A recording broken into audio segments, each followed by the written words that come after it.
Saya bersedia di sini untuk presentasi mata kuliah tauhid.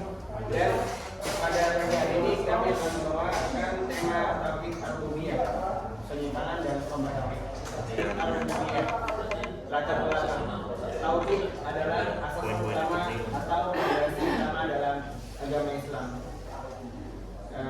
Ajaran Islam itu bertumpu pada tauhid ar-rububiyah, tauhid secara keyakinan, atau tauhid al-uluhiyah, tauhid secara ibadah. Ar-rububiyah mengesahkan Allah dalam penciptaan, rezeki, hidup, mati, dan pengaturan alam. Maksudnya kita meyakini bahwa Allah adalah satu-satunya Tuhan yang menciptakan, yang memberi rezeki, yang menghidupkan, yang mematikan, dan mengatur alam. Jadi aspek kehidupan umat adalah wewenang dari Allah. Penyimpangan, syirik, dan kehancuran iman.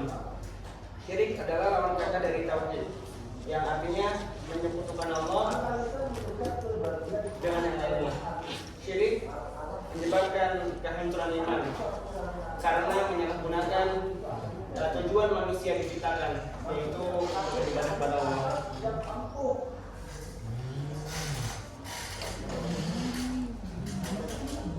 Bismillah.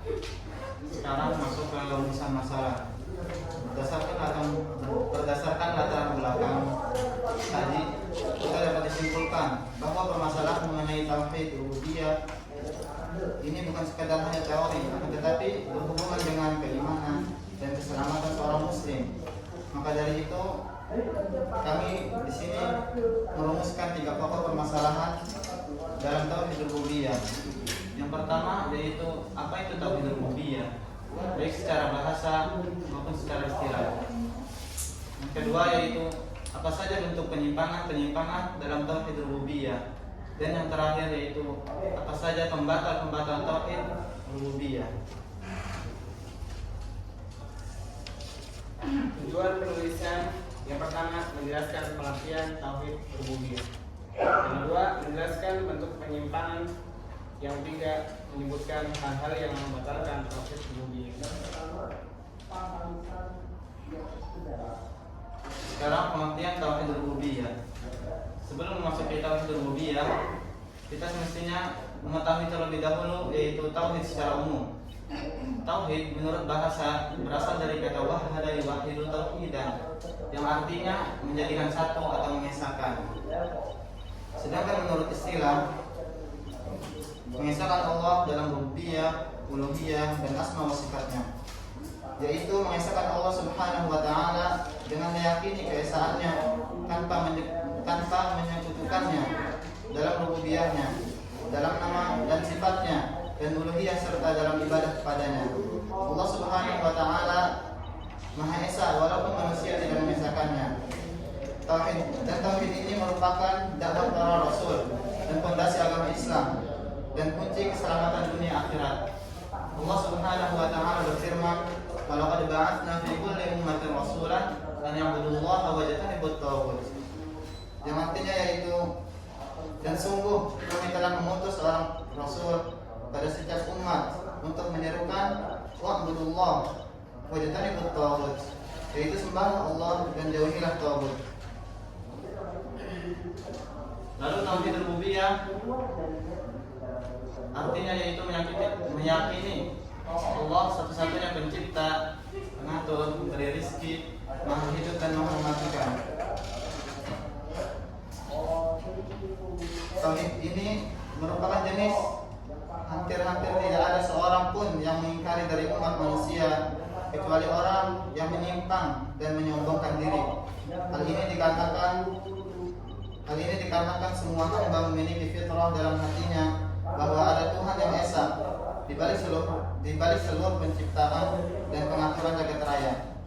Hal ini dibuktikan sebagaimana yang Allah firmankan dalam Al-Quran surat Al-Mu'minun, "Qul ma rabbus samawati sab'i wa rabbul 'arsyil 'azim, sayaquluna lillah qul afala tattaqun." Yang artinya yaitu, katakanlah, siapakah Tuhan langit, siapakah Tuhan yang memiliki langit yang 7 dan memiliki arsy yang agung. Mereka berkata, "Sayaquluna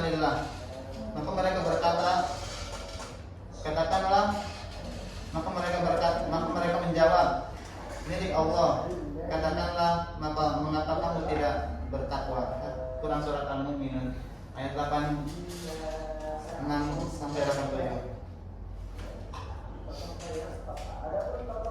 Berikut adalah penyimpangan tauhid ar-rububiyah. Yang pertama, ateisme, mengingkari adanya Allah, yaitu kita berkeyakinan yaitu keyakinan yang menolak keberadaan Allah sebagai pencipta dan pengatur alam semesta. Padahal tanda-tanda keberadaan Allah sudah sangat jelas dalam ciptaannya. Dalilnya Quran surat At-Tur ayat 35 sampai 36. Am khuliqu min ghairi syai'in humul khaliqun. Am khalaqus samawati wal arda la yuqinun. Ataukah mereka tercipta tanpa sesuatu, ataukah mereka menciptakan diri mereka sendiri, ataukah mereka menciptakan langit dan bumi. Ayat ini menjelaskan bahwa mustahil manusia ada tanpa pencipta. Yang kedua, menisbatkan ar-rububiyah selain Allah, yaitu meyakini adanya makhluk lain yang bisa menciptakan, yang bisa memberi rezeki, yang bisa menghidupkan atau mematikan, contohnya seperti berhala atau dewa. Dalam Quran surat Al-A'raf ayat 191, ayusyrikuna ma la yakhluqu syai'an am humul khaliq. Ayusyrikuna ma la yakhluqu syai'an wa hum yakhluqun. Apakah mereka mempersekutukan Allah dengan berhala yang mereka sembah? Apakah berhala tersebut dapat menciptakan? Padahal berhala tersebut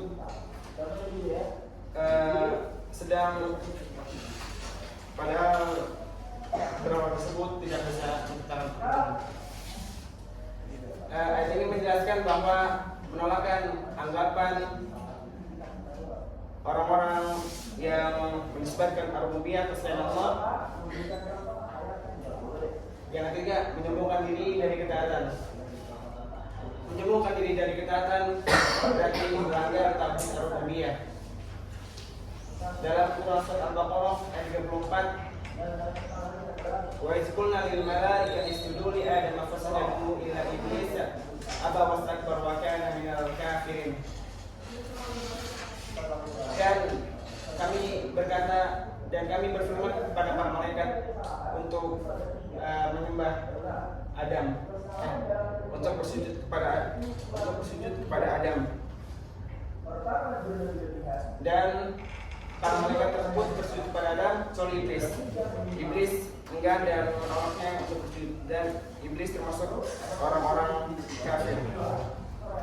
Ayat ini menjelaskan bahwa kesombongan menyebabkan kesesatan dan menjerumuskan kekafiran. Yang keempat, meyakini ada yang tahu al-ghaib selain Allah. Dalam Quran surat An-Naml, qul la ya'lamu ma fis samawati wal ardh ghaiba illa Allah. Katakanlah, tidak ada seorang pun dari langit dan bumi yang mengetahui al-ghaib kecuali Allah.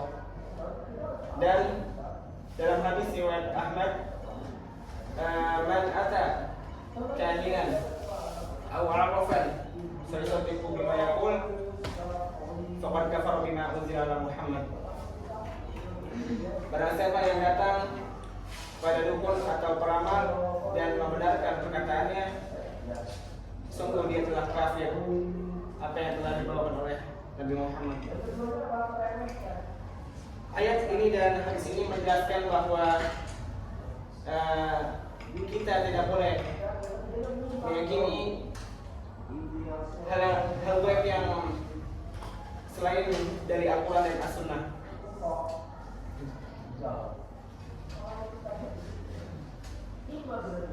Baik, sekarang pembatalan tauhid rububiyah.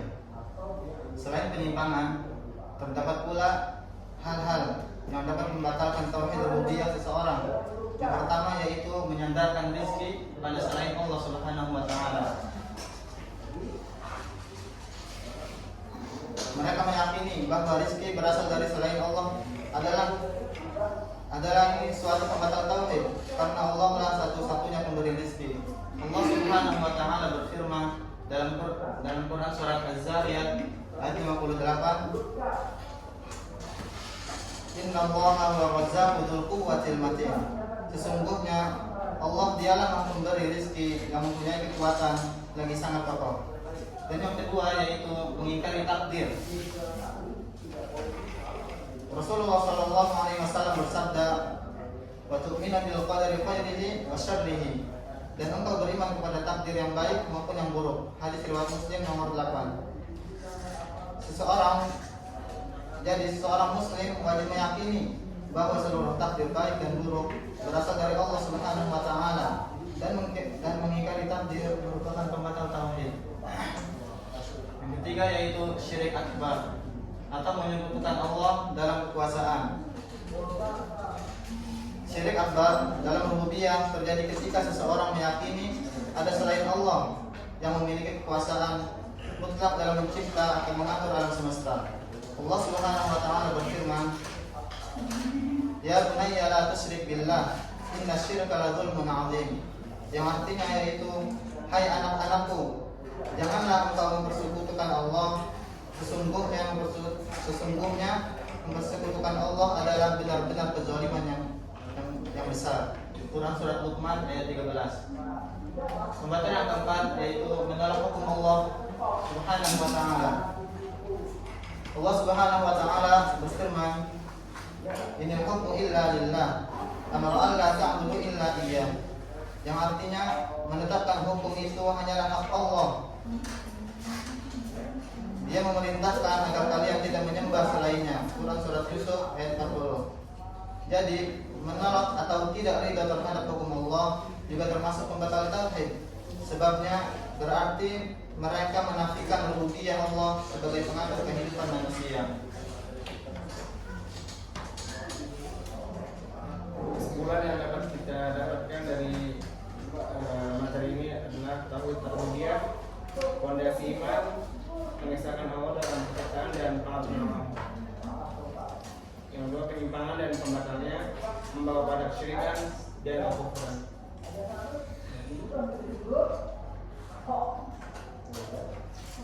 Yang terakhir yaitu saran. Yang pertama, pelajari tauhid dari Al-Quran, Sunnah, dan ulama. Setiap muslim hendaknya mempelajari tauhid secara mendasar, yaitu dari Al-Quran, dari hadis, dan dari penjelasan para ulama Ahlus Sunnah, agar memiliki pemahaman yang benar dan tidak rancu. Yang kedua yaitu waspada terhadap penyimpangan modern seperti ateis dan tradisional seperti perdukunan dan jimat. Jadi umat Islam perlu berhati-hati terhadap berbagai bentuk penyimpangan, baik yang berupa keyakinan modern seperti ateis maupun kepercayaan tradisional seperti perdukunan dan jimat, dengan cara menguatkan iman dan menjauhi hal-hal yang merusak akidah. Yang ketiga yaitu menjaga iman dan menjauhi pembatal-pembatal tauhid. Seorang muslim wajib mengetahui pembatal-pembatal tauhid rububiyah agar bisa menjauhinya, senantiasa bertaubat kepada Allah serta berpegang teguh pada Al-Quran dan Sunnah dan tuntunan ulama dan menjaga kemurnian akidah.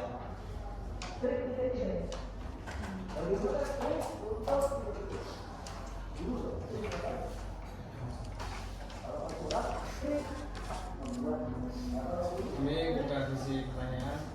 Siapa yang mau bertanya?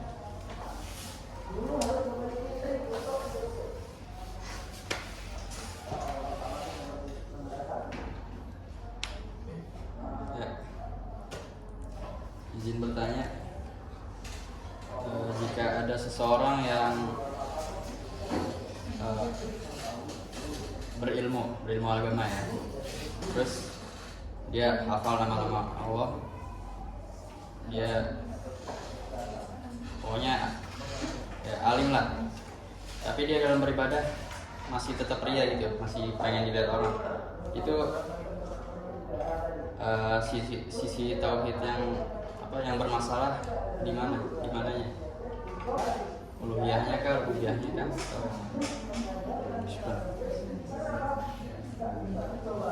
Baik, kita jawab.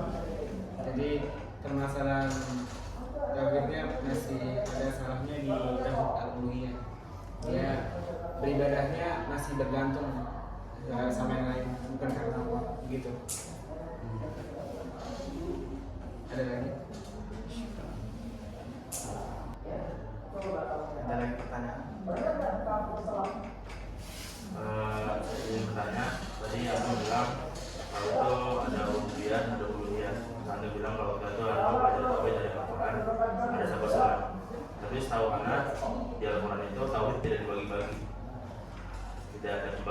kasus. Nah, mungkin bisa dijawab terkait pembagian tauhid yang anda bicarakan.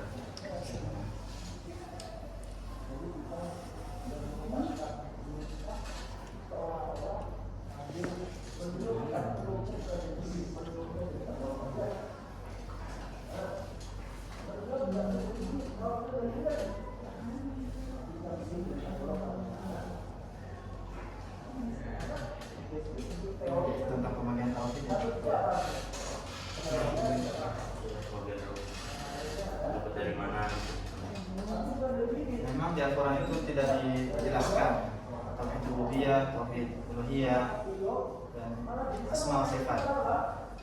Dan ini dijelaskan yaitu oleh para ulama dalam kitab tauhid. Di situ ada penjelasan tauhid rububiyah, tauhid uluhiyah, tauhid asma wa sifat. Memang tidak ada di Al-Quran, tetapi ada di kitab-kitab yang dikarang oleh ulama, terutamanya ulama salaf. Makanya tadi sarannya itu kita semestinya mempelajari tauhid itu dari Al-Quran, dari hadis, dan dari ulama, bukan tidak dari Al-Quran saja. Mungkin itu yang bisa kita jawab. Berarti pembagian tauhid itu hanya sebatas pembagian. Berarti kalau misalkan yang meyakini tauhid itu tauhid aja gitu tanpa pembagian itu nggak masalah. Yang penting mencakup 3 hal itu. Dan kemudian dari ulama itu pembagian. Berarti kalau misalkan yang meyakini tauhid itu ada tauhid rububiyah, ada tauhid uluhiyah, kalau tauhid ya tauhid itu nggak apa-apa. Ya lebih bagusnya kita tauhid itu dapat saja gitu. Ada tauhid ar-rububiyah, ar-uluhiyah, sama asma wa sifat. Kita harus benar-benar berkeyakinan tiga hal itu. Yang sudah dijelaskan dalam kitab juga ada 3 yaitu tauhid ar-rububiyah, uluhiyah, sama asma wa sifat. Biar lagi aja.